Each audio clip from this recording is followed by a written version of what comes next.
Kung curious kayo kung sulit bang bilhin ang Daiso na blending sponge at ang Miine na brand na microfiber airbrush sponge, then itong video na to is para sa inyo.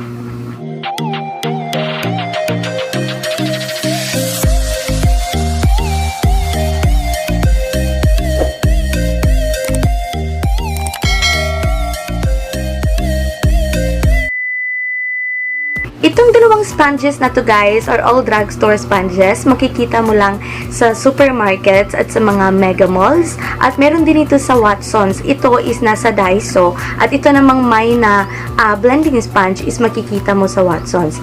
Itong Daiso na blending sponge is it costs around 90 pesos. Tapos ito namang Miine na cost for around 115 pesos. So ngayon is itatry ko itong dalawa. So hindi ko sila i-compare pero ipapakita ko sa inyo kung ano ang pwedeng gawin ni blending sponge ng Daiso at itong si Miine microfiber airbrush sponge.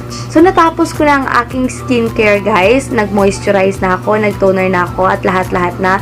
Ngayon naman is move na tayo sa ating foundation. So para sa ating foundation guys is gagamitin ko ang all-time favorite foundation ko.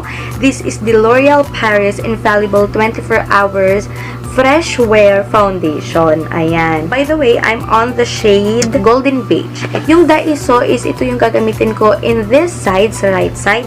And then ito namang Miine ang gagamitin kong sponge dito sa left side ng aking face. Ito yung literal na shape ng ating mga sponges. Ito yung sa Miine.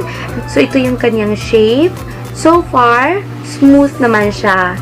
Ito naman yung ating Daiso na blending sponge. Compare dun sa microfiber sponge is medyo mas matigas to kesa dun sa microfiber na Miine brand.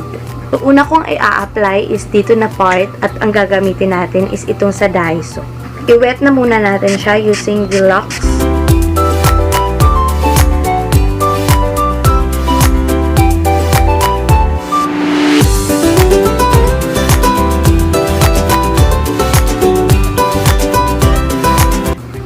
Guys, itong si Daiso is matigas yung blender na to.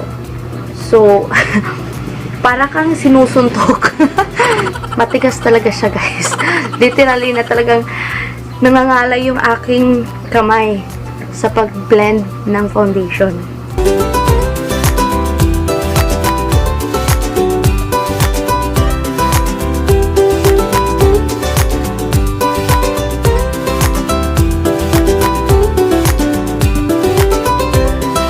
Siguro dahil maganda ang foundation na ginamit natin, kaya para siyang fair kung tingnan sa camera.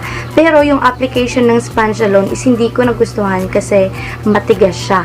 Ayan. Nahihirapan ako sa pag-blend sa kanya guys at nangangalay din yung kamay ko sa pag-blend sa kanya. So in this part naman is gagamitin natin itong Miine. I-wet muna natin siya ng Lux Organics na mist or facial mist spray. Ayan.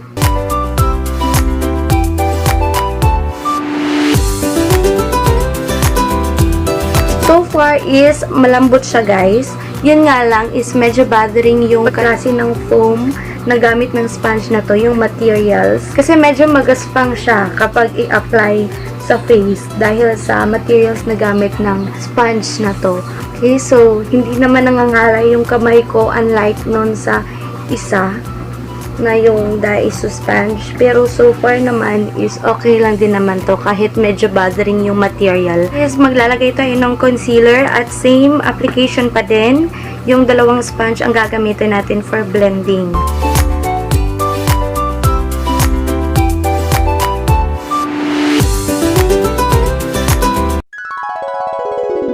Okay guys, so I'm done with my makeup look. So tinapos ko na yung buong face ko. At jump na tayo sa conclusion ko about sa dalawang product na to. Itong si Daiso guys is yung hindi ko nagustuhan sa kanya is yung katigasan niya. Kasi matigas siya the time na ilagay mo sa face. Dahil matigas nga siya, mahihirapan ka na mag-blend sa kanya.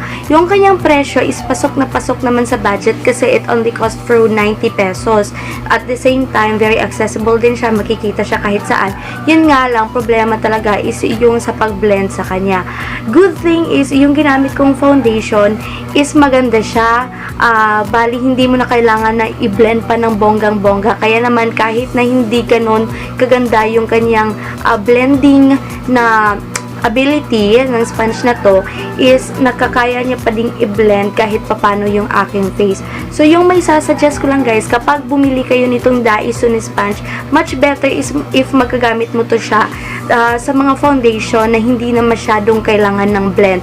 Unlike dun sa mga infallible na mga foundation, yung matte na 24 hours infallible, talagang kailangan yun ng blending skills Tapos kung ganitong klaseng sponge yung gagamitin mo, I'm sure na mahihirapan ka.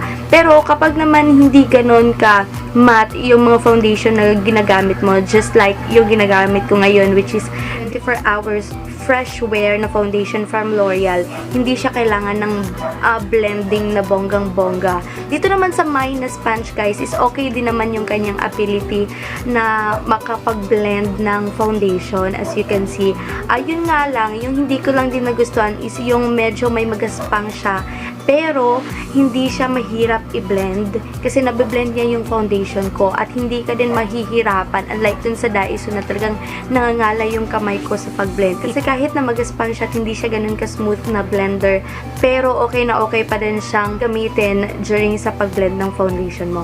So, para sa akin guys, yung maire-recommend ko sa dalawang ito is itong si microfiber na airbrush sponge from Miine, kasi besides sa napaka-affordable niya lang, smooth din naman siya at madali lang din siyang gamitin. There you go guys! So, para sa mga next na mga video natin, you can feel free to suggest dyan sa comment box sa baba. Ilagay niyo yung mga pwede nating i-vlog or i-video next time para naman makatry din natin at matest din natin yung ibang mga products. So, ayun guys.